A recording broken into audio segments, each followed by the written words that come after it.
Vous faites très bien de nous rejoindre sur Afro Info D143. Dans cette production, nous vous parlons spécialement du football. Jour J-22 avant le démarrage de la Coupe d'Afrique des Nations, la 34e édition prévue en Côte d'Ivoire à partir du 13 janvier prochain. Vous le savez, on connaît désormais le 45 joueurs congolais présélectionné pour l'occasion. L'absence du jeune milieu de terrain Noah Sadiki suscite beaucoup de réactions. Restez avec nous, on en parle dans un instant.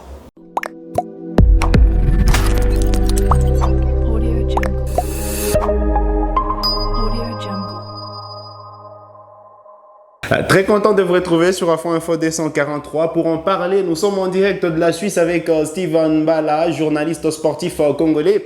Bonjour Steven et bonne arrivée. Merci, bonjour, c'est vraiment, c'est un grand plaisir de venir encore sur la chaîne Afro Info D143. Je dis bonjour à tous les abonnés d'Afro Info D143. C'est vraiment un énorme plaisir, quoi. On est là vraiment pour décortiquer l'actualité du football congolais. Alors, depuis quelques jours, on connaît les noms de joueurs qui sont présélectionnés en prévision de la 34e édition de la Coupe d'Afrique des Nations. Vous avez eu à parcourir cette liste. Selon vous, elle est potable ou pas? Oui, j'ai eu à parcourir cette liste. Évidemment, j'ai pu voir quelques noms. Mais je dirais que cette liste a été faite, comme les Français le disent, à l'arrache. Cette liste a été faite sans réfléchir. Cette liste a été faite sans analyser. Parce qu'aujourd'hui, on ne comprend pas la présence d'un joueur, personnellement pour moi, d'un joueur comme Ben Malango par rapport à ses statistiques qu'il a actuellement. Je ne comprends pas la présence de Glody Ngonda. Je ne comprends pas la présence de comment il s'appelle, de Moukoko Amale. De Moukoko Amale. Pardon? Moukoko Amale. Voilà, de Moukoko Amale, je ne comprends pas sa présence parce qu'il a fait 5 mois sans jouer. Je ne comprends pas la présence de Bolingi Pangui qui est actuellement en plein convalescence, qui a failli passer. Il a failli passer, l'Éternel l'a protégé et aujourd'hui, comme par hasard, il se retrouve dans la playlist. C'est quand même ahurissant, c'est comme on se pose des questions. À l'absence aussi de Sadiki Noah, son père a réagi. Je pense qu'on va revenir sur ce dossier. Ouais, on va revenir sur c'est quand même assez, c'est bizarre tout ce qui se passe dans cette équipe nationale. Aujourd'hui, on voit l'absence aussi de Marcel Tisserand.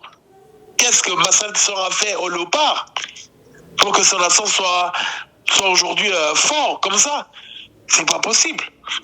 Alors, vous avez évoqué l'absence du jeune Noah Sadiki. Justement, son père s'est exprimé via le podcast de notre confrère Joshua Bellini. Alors, Noah Sadiki, est-ce le grand absent pour cette Coupe d'Afrique des Nations? On rappelle quand même qu'il n'a jamais été appelé en équipe nationale senior.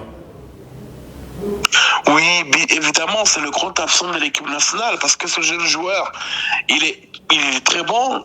Actuellement, il joue avec l'Union Saint-Gillois qui est actuellement premier de Belgique.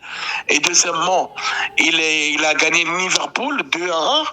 C'est un joueur qui carbure sérieusement. C'est un joueur il avait déjà des idées comment jouer en équipe nationale avec les Léopards.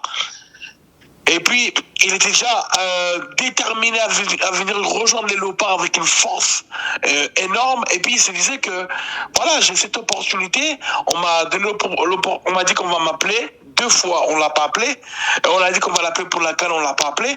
Moi, je dirais que pour moi, personnellement, c'est un sabotage. Parce qu'on ne peut pas se dire que ce jeune joueur, il est très jeune. Mais alors, pourquoi en équipe de France, on prend Zaïre Emery? Parce que Emery, il y a beaucoup aussi, comme journaliste, disaient qu'il faut prendre Zaïre. Et déjà, il était hésitant au début. Mais après, il a vite compris que Zaïre Emery, il a un ascendant énorme et puis il a un volume de jeu très solide par rapport à son âge. Et il a encore beaucoup de temps en fait pour grandir. C'est la même chose pour Noah Sadiki. Mais maintenant, le problème, c'est que, au vu de la réaction de son papa hier, qui dit clairement que si la Belgique me contacte, je veux dire IO, c'est compliqué pour nous, les Congolais. C'est compliqué. Il faut dire quand même que Noah Sadiki a déjà participé à 2 stages de préparation avec le Léopard U20. De quoi dire que quand même il est attaché à l'équipe nationale de la RDC. Non, il est évidemment que Noah Sadiki il est attaché à l'équipe nationale de la RDC. Mais moi, je parle maintenant au vu de la réaction de son père. Parce que quand tu vois la réaction du papa et puis que Noah Sadiki répond à son père que papa, tu m'avais dit qu'au Congo, ça se passe comme ça veut déjà beaucoup dire. Je reste humble. Moi, j'ai grandi en Europe. Moi, je sais comprendre que Noah Sadiki, c'est un jeune qui est insouciant. Il calcule pas tout et il est très sensible, ça se voit. Et encore une fois de plus, il se dit mais le Congo en fait en soi, ils n'ont pas besoin de moi en fait, à l'immédiat. Et c'est un joueur qui a un potentiel que la Belgique, non, ne compte pas possible. Et nous, on ne peut pas le négliger, on ne peut pas jouer avec ça, en fait. Vous voyez, nous, on peut pas jouer avec ça, donc on doit être vraiment, comment dire ça, rempli d'un tact, comme j'ai dit hier dans la page, on doit remplir d'un tact et aller en contact. Et j'avais dit la semaine dernière, on ne peut pas négliger les joueurs binationaux, en disant que non, c'est eux qui doivent venir nous demander. Mais David, vous avez vu ça où? Vous avez vu ça dans quel pays? Non, mais même déjà, en France, quand on a besoin d'un joueur, on doit aller le contacter. Déjà, il a déjà été contacté par l'équipe nationale de jeunes. C'est pas forcément le Léopard senior. Il a encore le temps d'intégrer l'équipe A de la RDC. C'est pas seulement cette Coupe d'Afrique des Nations qui détermine sa carrière. Mais le problème maintenant, quand vous avez un joueur, vous avez une équipe nationale comme la Belgique qui cherche à combler les départs de plusieurs briscards de la Belgique pour prendre des jeunes dans leur championnat ou dans l'étendue de l'Europe. Quand vous êtes ça, vous faites quoi? Non, mais déjà, il faut protéger certains joueurs et les avoir en équipe nationale. Mais quand même, Noah Sadiki, c'est 20 ans. À 21 ans, il peut intégrer la sélection et il y a plusieurs échéances qui se profilent à l'horizon. Déjà, les Léopards, on les rappelle qu'ils vont jouer à partir du mois de juin la suite des éliminatoires de la Coupe du Monde de la FIFA 2026. Là, Noah Sadiki, s'il continue à performer, il peut être appelé en équipe nationale. Ce n'est pas forcément aujourd'hui parce que quand même, il n'a pas participé à la précédente campagne de qualification. Bon, je vais vous aider. J'en dis combien parce que vous dites, c'est logique, hein, ce que vous dites, c'est rempli de principes et de cadres. Mais je vais dire la vérité. Noah Sadiki est nommé par la Belgique. La Belgique veut Noah Sadiki. C'est-à-dire, la Belgique veut faire comme la France a fait avec Zahir Emery. Ça veut dire que la Belgique veut récupérer Noah Sadiki. Ça veut dire que le petit, il a mis la Belgique de côté pour se concentrer à l'équipe de jeunes du Congo. Et puis, il a eu des propositions parmi les membres du staff technique qui l'ont dit que je veux que vous veniez pour la sélection, pour le match de Soudan, et je veux que vous veniez pour la CAN. Le petit, quand tu lui dis ça, il se dit non, le père il veut de moi je veux jouer pour mon pays, papa. Et le papa, il va pas bloquer son fils. Même en Europe, quand déjà l'enfant il a déjà 18 ans, c'est déjà trop tard, tu peux pas le bloquer. Mais le problème maintenant, quand maintenant vous venez, vous mettez une pré-liste de 44 joueurs, vous ne mettez pas le nom de Noah Sadiki. C'est-à-dire vous comptez pas sur lui. Et si la Belgique maintenant l'appelle, il va dire quoi? Moi, si j'ai mon fils qui me demande que papa, il y a le Congo qui me demande de venir jouer pour eux, je vais dire oui. Mais si de l'autre côté, il y a la Suisse, je vais dire attends mon fils, on met la Suisse de côté pour privilégier le Congo. Mais si le Congo néglige mon fils une fois, 2 fois, 3 fois, mais je suis désolé, monsieur David, moi directement, je lui dis va aller là pour la Suisse. C'est logique. Parce qu'actuellement, le Congo, il faut dire la vérité, regardons-nous droit aux yeux, le Congo, c'est pas encore bien organisé. Il faut quand même, c'est pas bien organisé. Il faut quand même dire qu'il y a un travail qui a battu des points à un moment. Depuis l'arrivée de Sébastien Desabre, on voit les lignes bouger et on sent qu'il s'est constitué un groupe et il a même reconduit ces mêmes groupes. On voit la majorité des joueurs qui sont sur cette liste, sur cette pré-liste. Ils ont presque tous participé à la campagne des éliminatoires. Bon, le problème problème, moi, personnellement, par rapport à la pré-liste, la majorité, c'est ce que Desabre a fait avec eux depuis un certain temps avec ces joueurs-là. On n'en dit ce qu'on vient pas. On est vraiment clair là-dessus.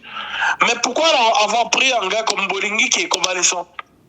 Quand on prend un joueur dans une pré-liste, c'est parce qu'on compte sur lui. Mais vous prenez un gars comme Bolingui.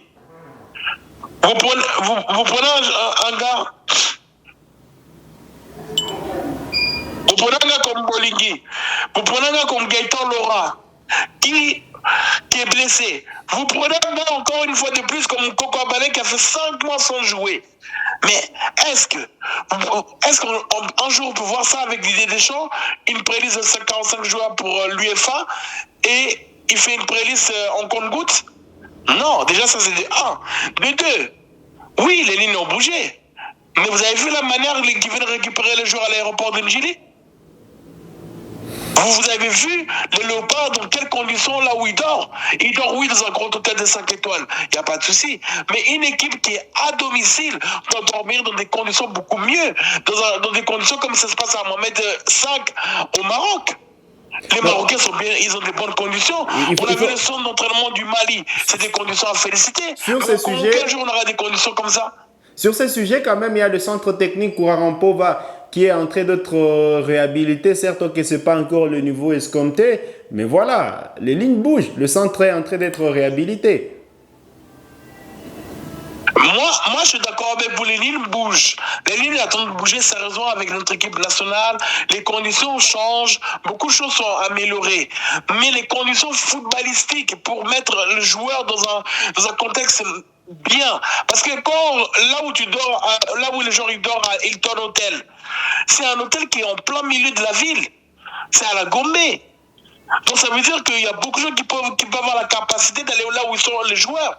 Je ne crois pas que les joueurs, quand ils viennent dormir en équipe nationale, ils bloquent tout l'hôtel entièrement. Non, il faudrait les faire dormir dans un centre d'entraînement solide et puis les récupérer comme ils font l'équipe nationale du Maroc avec j'en ai un exemple avec des voitures Volkswagen ou avec des voitures Renault. Ça change le prestige du pays et ça va attirer beaucoup de binationaux de manière automatique. Mais quand un joueur comme Noah Sadiki est lorgné, il est demandé sérieusement par la Belgique, le petit il fait quoi? Non, on espère. Faut comprendre aussi. On espère qu'il va rester sur sa décision, déjà qu'il a déjà joué avec les Léopards Yvan. Et on espère qu'il va continuer sur cette lancée parce que quand même, il faut rappeler que la liste de 27 joueurs sera publiée le 27 via les canaux officiels de la Fédération congolaise de football association. Certes, on s'attend à d'autres surprises, pourquoi pas? Bon, moi, les échos que j'ai par rapport à cette, au schéma de la CAF, par rapport à la liste de 45 qui peut aller à 27, normalement, dans les 27, il faut que Desabre récupère que les joueurs qu'il a pris dans la pré-liste qu'il a envoyé à la CAF. Normalement. Sauf si Desabre, il obtient une dérogation de la part de la CAF, là, il peut récupérer Sadiki. Mais en cas contraire, il ne pourra pas récupérer Sadiki. Ça veut dire, Sadiki, déjà, il va arrêter la CAN. Ça, c'est de 1. Mais, nous, maintenant, notre souci, à nous, en tant qu'analystes sportifs, le danger, maintenant, qui est permanent, c'est la Coupe d'Europe, c'est en été prochain. Et la Belgique, ils ont un grand problème au milieu de terrain, la Belgique. Déjà, avant l'Euro, il y aura les éliminatoires de la Coupe du Monde. Les Léopards joueront les Togo et les Sénégal. C'est un bon sparring pour les Léopards, si du moins Noah Sadiki sera toujours en forme, il pourrait être récupéré par la RDC. Et puis sans oublier qu'au mois de mars, logiquement, on devrait avoir un stage de préparation. Oui, bien sûr. Mais maintenant, le problème, moi, mon souci qui me tord la tête, c'est que je me demande une question par rapport à M. Noah Sadiki, c'est que est-ce qu'il est prêt à patienter, à prendre son temps et à donner tout son cœur pour le Congo au vu de la réaction de son père? Est-ce que faut-il céder au caprice du jeune Noah Sadiki? Parce qu'il veut vraiment à tout prix jouer avec l'équipe A, il doit forcément être récupéré. Non, en fait le problème c'est quoi? mon cher confrère, le problème c'est quoi? Le problème énorme qu'il y a en fait, c'est que, je donne un exemple. On vous propose quelque chose, 3 fois. On vous dit, Monsieur David, je vais faire ça pour vous, je vais faire ça pour vous, je vais faire ça pour vous. À la fin, on ne fait pas ça. Je me rappelle, ça dit qu'on l'a demandé 3 fois. On l'a dit, on va te sélectionner 2 fois. On ne l'a pas fait. Et on l'a promis une canne. Moi, la question que je me pose, qui a promis la canne à M. Sadiki? Visiblement, c'est pas le staff technique. Pardon? Visiblement, c'est pas le staff technique parce que là, on voit que le staff ne compte pas sur lui pour l'instant. Moi, je dirais que dans le staff technique, je ne pense pas que le papa de Sadiki, il va venir dans un grand média comme notre confrère Joseph Belili pour dire que mon fils a été contacté. Et c'est pas ça ou comment, non, je pense pas. Il a été sûrement contacté par des entraîneurs du staff technique sur des espoirs. Soit il a été contacté par le staff technique de Dessabres. Parmi ils sont plusieurs dans le staff technique. Et le papa, il a été beaucoup intéressé parce que quand tu viens chercher un binational, il faut d'abord parler avec le papa. Et après, le papa, il donne son accord. Et le papa, il va aller parler avec son fils. Et le fils, il a donné aussi son accord pour jouer avec les Léopards. Mais le problème, c'est que ça, il a raison, le papa, ce qu'il a dit hier, c'est parce qu'il a bougé en fait le moral de son fils. Ils ont bougé le moral de son fils. Et puis, il a donné trop d'espoir, ça ne s'est pas réalisé. Et tout en sachant que dans la liste dans la pré-liste, même José, il a dit, vous prenez des joueurs qui ne méritent pas d'être dans la pré-liste. C'est quand même, c'est pas normal. Pourquoi on a pris Aldo Kaloulou alors? Voilà. Pourquoi on a pris Foulou? Foulou, il a combien de temps de jeu? Foulou, il n'a pas beaucoup de temps de jeu actuellement. Pour les sagas comme Sadiki. Il y a également Peli Panzou qui est revenu dans la liste, qui est revenu en sélection justement, même si voilà, c'est pas la grosse forme pour l'instant en première ligue anglaise. Mais voilà, on espère que quand même, Noah Sadiki pourra jouer pour le Léopard dans un futur proche, parce que voilà, il y a plusieurs échéances comme je l'ai dit. Après, voilà, vous avez totalement raison à plusieurs échéances qui vont arriver pour le Congo. Après, il ne faut pas aussi oublier qu'il y a plusieurs échéances pour la Belgique. Et moi, la personne que moi je condamne, j'ai déjà dit la semaine dernière, dans l'émission d'Info 243, c'est Dessabres. Dessabres de changer sa politique d'approche envers les binationaux. Parce que les binationaux, ils ont besoin d'être approchés pour présenter un projet solide. C'est ça le problème. Qu'on le veuille ou qu'on ne veuille pas, les enfants nés en Europe sont capricieux. Si maintenant toi, tu es incapable de présenter un projet pour aller faire quelque chose de bien à la CAN, à qui la faute? C'est sa faute. Aujourd'hui, on a vu la réaction de tous les médias ou même les analystes, ils condamnent Dessabres. Dessabres n'a pas fait les choses correctement. Dessabres, il est mal conseillé. Je suis désolé. Tu ne fais pas une pré-liste de 44 personnes quand tu as la capacité de faire une pré-liste de 55 personnes. Ça n'a pas de sens. Ils sont quand même pragmatiques. Là, c'est l'intérêt du pays. On a besoin de tous les meilleurs du moment. Mais toi, tu nous prends des joueurs même qui sont blessés, qui marchent à 4 pattes. Ça n'arrive pas à marcher. Comme le Gaëtan Loré, il est blessé, il n'arrive pas à marcher actuellement. Gogo Amalé, il ne joue plus. 5 mois. Franchement, imagine-toi, David, 5 mois sans jouer. Mais tu le prends. Allez, on n'est pas sûr qu'il pourra figurer sur la liste définitive qu'on attend le 27 décembre prochain, soit le mercredi prochain. Donc. Mais voilà, il y a un nouveau. Sur cette liste des 44 joueurs, un seul nouveau, Axel Tuanzebe, qui évolue en deuxième division anglaise. Tuanzebe, est-ce que c'était le moment pour lui de venir en équipe nationale?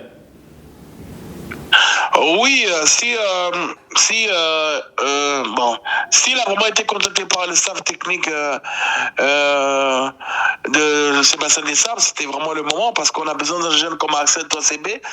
C'est vrai qu'il c'est un bon joueur, c'est un joueur qui est très talentueux, qui est pétri de talent. C'est vrai qu'actuellement, il n'a pas beaucoup de temps de jeu avec Spilston.